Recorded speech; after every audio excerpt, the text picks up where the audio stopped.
Bottom of the hour, here are the top stories we're following on Studio B. Large sections of the nation getting hit with major winter weather. Just ahead, the travel forecast for you and whether you'll see snow alongside the New Year's Eve ball tonight. Well, the so-called death tax, it's about to go away for the first time in more than 9 decades, but it may not be gone for long or for good. That is raising some new legal questions about how much survivors might have to pay the government when a relative dies. Our legal panel will be breaking that down. And renowned medalist, the amazing Kreskin, will give us his amazing predictions for 2010, including the fate of Tiger Woods, who just got dropped, by the way, by another sponsor. Predictions for the new year coming up. You won't want to miss it. The United States is about to change a 95-year-old policy. It's such a big deal, it's even convincing some people to change their living wills. What you need to know coming up next. Plus, some surprising and encouraging economic news to end the year. Jobless claims are down again. Economists were expecting the number of people filing for first-time benefits to actually increase to about 460,000 last week, and instead, the number fell to 432,000. Some analysts say the results could be artificially low because of the holiday season and other factors. Still, the new number is generally seen as a good sign that the recovery is continuing, albeit slowly. Something the United States has had in place now for, well, almost a century will go away in a matter of hours. It's the estate tax. You've probably heard it referred to as the death tax. It's the money that Uncle Sam takes out of an inheritance when a wealthy person dies. Right now, the estate tax has a $3.5 million exemption per person, so it doesn't really affect most Americans. As of midnight, it's gone for 1 year, maybe. Turns out there's a lot of confusion about if and when the estate tax will be reinstated and what the numbers will look like if it is.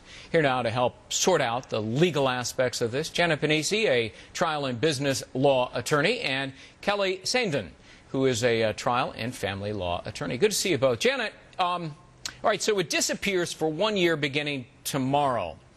Will that invariably affect Americans who are facing end-of-life decisions?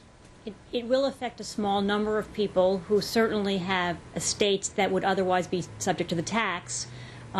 It's also creating a great deal of havoc for more ordinary citizens because the way it's set up is on December 31, a year from now, if there hasn't been anything else that happens, the threshold against which estate taxes kick in is only $1 million. Well, it may sound callous, though, but I mean, plugs are going to be pulled. Right. Well, right? There's a tax issue here that is sort of left open because the Senate did not do anything in terms of getting this job done. Plugging the hole, even temporarily, would have meant you could plan. Planning not just to avoid the taxes, but planning to pay the taxes that you would predictably owe. Yeah.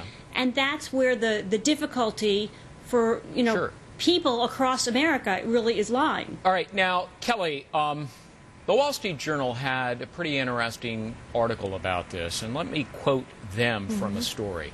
Put it up on the screen. One wealthy, terminally ill real estate entrepreneur has told his doctors he is determined to live until the law changes. Quote, whenever he wakes up, says his lawyer, he says, what day is it? Is it January 1st yet?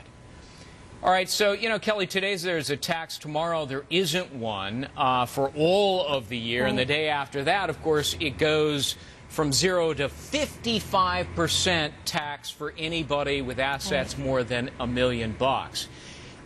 It strikes me that there's got to be something legally wrong with that. I can't figure it out. Can you?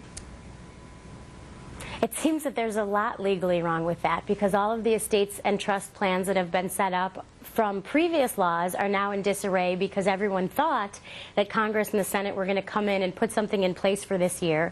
They didn't do it. So there's potentially going to be legally binding issues for when inheritance is passed throughout the next year, and then Congress comes up with something new and they try to apply it retroactively, everything's going to be in disarray. A lot of people aren't going to see their inheritances.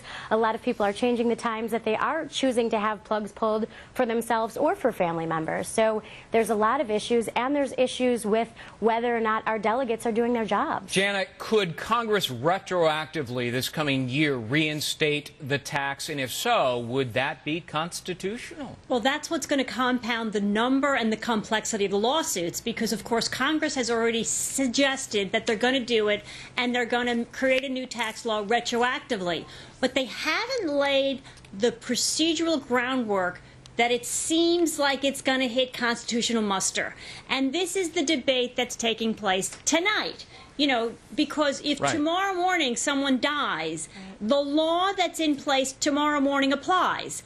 And so when the Senate gets around to this, which they've said is going to be in March, and then they retroactively apply it, I don't think there's so many moving pieces. How do they retroactively take care of everything? I don't think they could do that. You know, it just strikes so many people in America as kind of a punitive tax and an insidious tax, because in a way it's a triple tax. You get taxed when you earn it. Then you, whatever's left over, you try to save that and you invest it, and then you got to pay a capital gains tax, the second tax, and when you die, a third tax. I mean, it's just, it seems insane to a lot of people, but we'll leave it at that. I'm out of time. Janet Panisi, Kelly Saindon, thank you very much for being with us. Happy New Year. Happy New Year.